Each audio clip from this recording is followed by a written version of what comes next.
नमस्कार, आप सभी का स्वागत है द सुधांशु शो में। जी हाँ, जिसमें हम मुलाकात करते हैं किसी ऐसे शख्स से जिनका हम सभी को अनुकरण करना चाहिए। हम बात कर रहे हैं महात्मा गांधी काशी विद्यापीठ के महामना मदन मोहन मालवीय हिंदी पत्रकारिता संस्थान के निदेशक, विभागाध्यक्ष और महात्मा गांधी काशी विद्यापीठ के जनसंपर्क अधिकारी डॉक्टर नागेंद्र सिंह की। तो पहले तो डॉक्टर नागेंद्र सिंह, आपका बहुत बहुत स्वागत है। धन्यवाद सर आपका। वो तो ये बताइए कि डॉक्टर नागेंद्र के कंधों पे इतना वजन कैसे संभाल पाता है?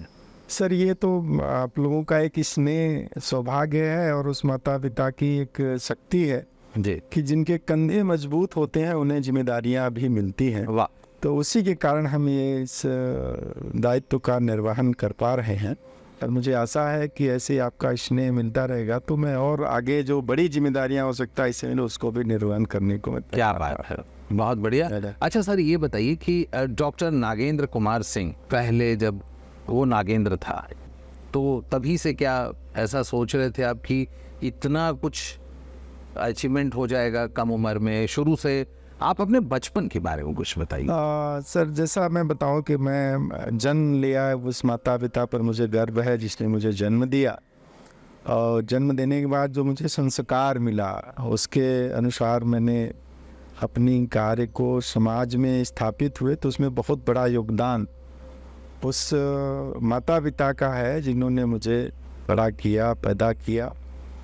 इसके साथ ही मैं उस ईश्वर का भी आभारी हूँ कि भारत जैसे भूमि पर मुझे जन्म मिला। इस भूमि का भी मुझे गर्व है। मुझे याद है वो दिन, मैं कभी भूलता नहीं। मैं कक्षा 8 का जब मैं विद्यार्थी था जी, तो मुझे एकाएक ये आया कि मुझे इस समाज को कुछ देना है, समाज के लिए कुछ करना है। तो उसके लिए पहले मेरे मन में आया कि मुझे संन्यास ग्रहण कर लेना चाहिए और उसके लिए मैंने प्रयास भी किया और मैंने संन्यास के लिए निकल भी पड़ा था और लगभग 6 महीने तक मैं घूमता रहा। इसके बाद मैं फिर वापस मैं जब घर आया तो उस समय मेरे मन में आया कि नहीं, मुझे लाल किले के प्राचीर पर खड़ा होना चाहिए और इस माँ भारती के लिए कुछ करना है और ऐसा करूं जिससे समाज में मैं आया तो उसके लिए जीऊं और अंत हो तो इसी समाज की सेवा में ही हो।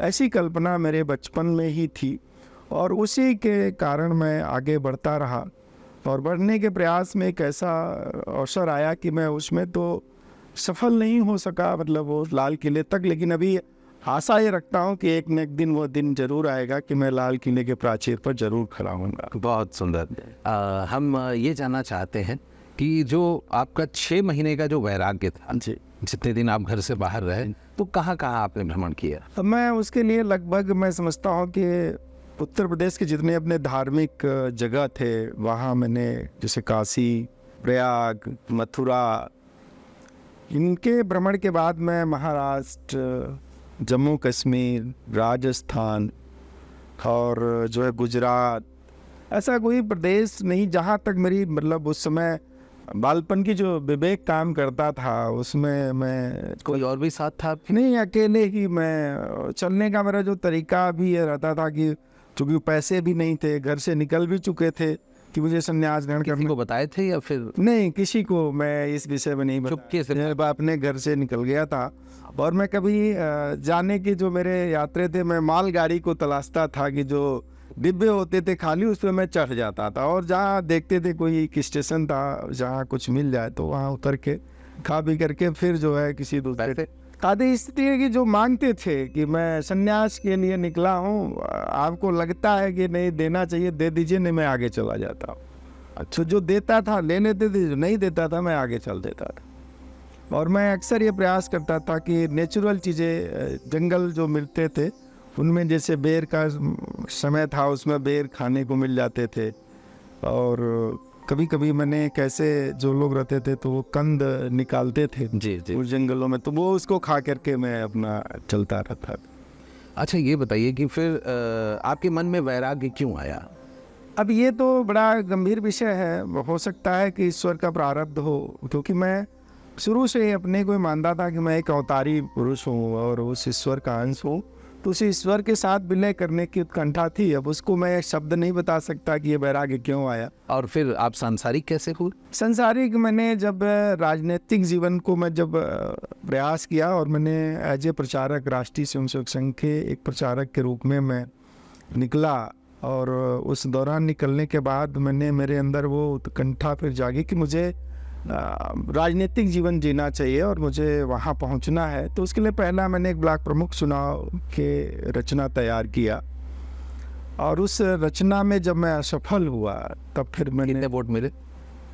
मैं एक वोट से हारा था। ओहो, तो वो हारा, जिसके कारण फिर मैंने सिर्फ एक वोट से मैंने 53 वो होते थे जो बीडीसी मेंबर, जी, जी। उसमें मैंने 51 वोट पाया था। एक तो मैं खुद ही था, अच्छा, और एक वोट वो पार्टी पा गया, तो इसलिए मेरी हार हुई। इसीलिए कहते हैं कि एक एक वोट आपका कीमती है। कीमती है।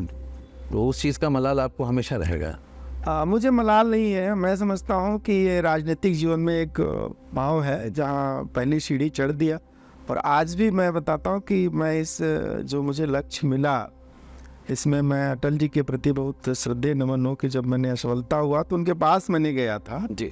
और उन्होंने हमसे कहा कि देखो मेरा बहुत कम समय बचा है और तुम जाके प्रोफेसर बनो। तो मैंने कहा कि मेरे पास योग्यता नहीं है। तो उन्होंने कहा नहीं जाओ और जर्नलिज्म की पढ़ाई करो, और जर्नलिज्म से कहा प्रोफेसर बनो, और सब कुछ ठीक रहा तो मैं राज्यसभा तुम्हें ले आऊँगा, ऐसा उनकी वाणी थी। और मैं उसी कारण मैं 2006 में मतलब यहाँ प्रवेश जब आया, उसी के सिलसिले में मैं कंटिन्यू 2011 तक मैंने अपनी जो नेट पीएचडी की सीमाएं पार की। और फिर मैंने जहाँ मुझे अपना इस प्रोफेशनलिज्म का जो दौर खड़ा हुआ, वो भी एक बाबा की नगरी अमरकंटक मध्य प्रदेश का वो स्थान जो नर्मदा का उद्गम स्थल था।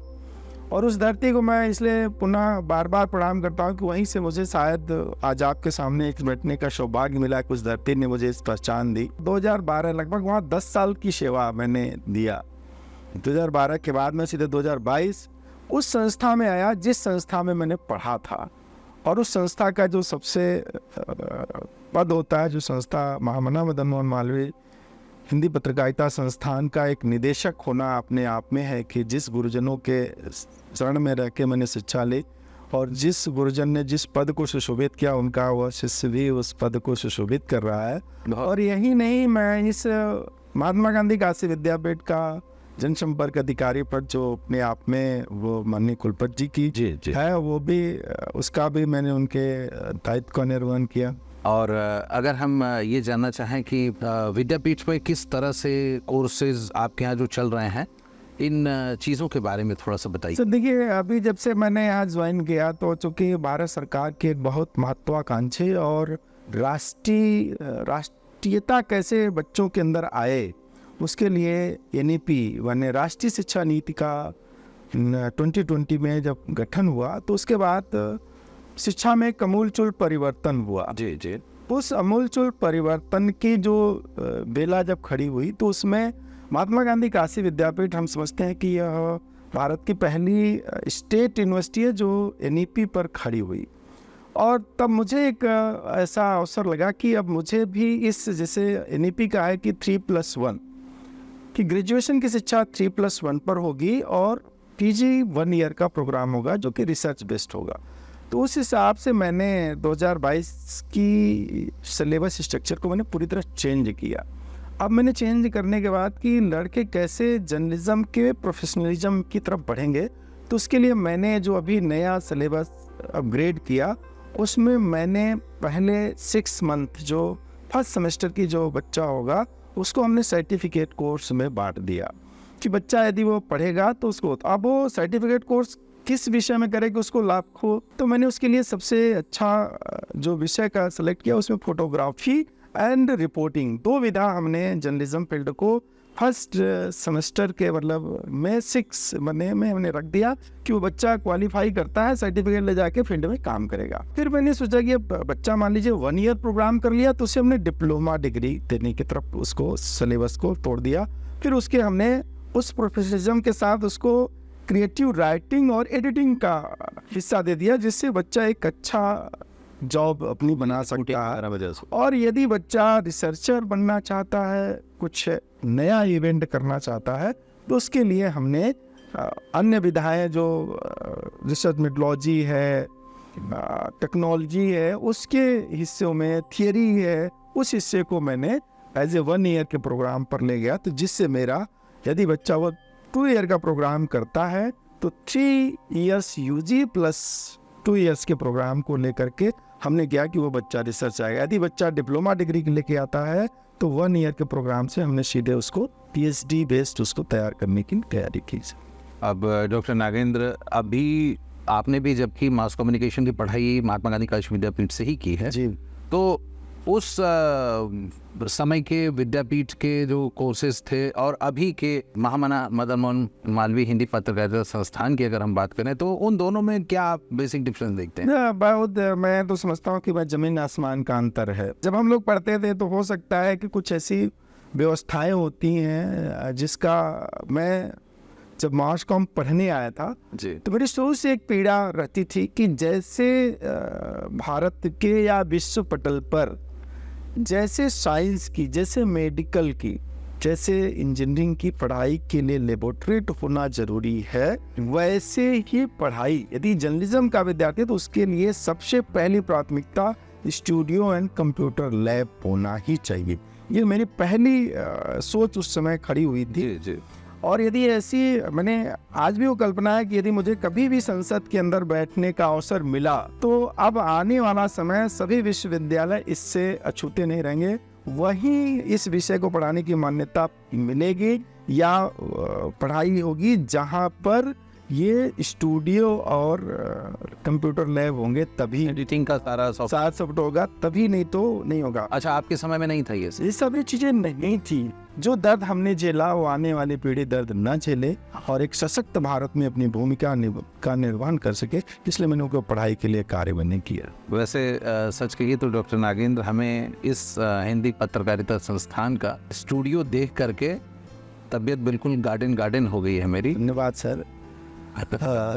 और मुझे ऐसा लग रहा है कि आप बहुत क्रिएटिव और कंस्ट्रक्टिव हैं और हमें ऐसा उम्मीद है कि ये आने वाले समय में ये और उन्नति करे। सर, ये आपकी शुभकामनाएं ऐसे हमें मिलते रहेंगे तो मैं निश्चय ही, आप जब आएंगे तो अगली बार हम एक प्रोडक्शन हाउस के रूप में आपको मिलेंगे। और अभी चलते चलते हम ये आपसे रिक्वेस्ट करेंगे कि जो नए बच्चे पत्रकारिता के क्षेत्र में अपना करियर बनाना चाहते हैं उनके लिए आप क्या कहना चाहेंगे हमारे दर्शकों को? मैं ये पहले तो कहूँगा कि पहले तो वो अपना विजन और मिशन दोनों क्लियर कट करके आए कि हम पत्रकारिता पढ़ना चाहते हैं तो क्यों पढ़ना चाहते हैं, और उसमें अपनी वो सेलेक्ट हो जाए कि हमें एडिटिंग क्षेत्र चुनना है, हमें क्रिएटिव राइटिंग चुनना है, कि मुझे एंकर बनना है, कि मुझे रिपोर्टर बनना है। उस तरह का बेस तैयार करके आए। और यानी कि जो अगर रेडियो में जाना है, टीवी में जाना है, पेपर में जाना है, पहले से कॉन्सेप्ट क्लियर कर लें, वो क्लियर करके इस विषय का सेलेक्ट करें। और मुझे समझ में आता कि आने के बाद जो वो यदि क्लास के जो भी समय बचता है वो अपने शिक्षकों के प्रति उनसे बैठ के डिस्कशन करना चाहिए, समाज में ऐसी घटनाओं को लेके आना चाहिए और अपने शिक्षक के सामने रखकर उस पर बातचीत करनी चाहिए। और संवाद यदि नहीं करेंगे तो मुझे नहीं लगता कि उनको पत्रकारिता की पढ़ाई करना चाहिए।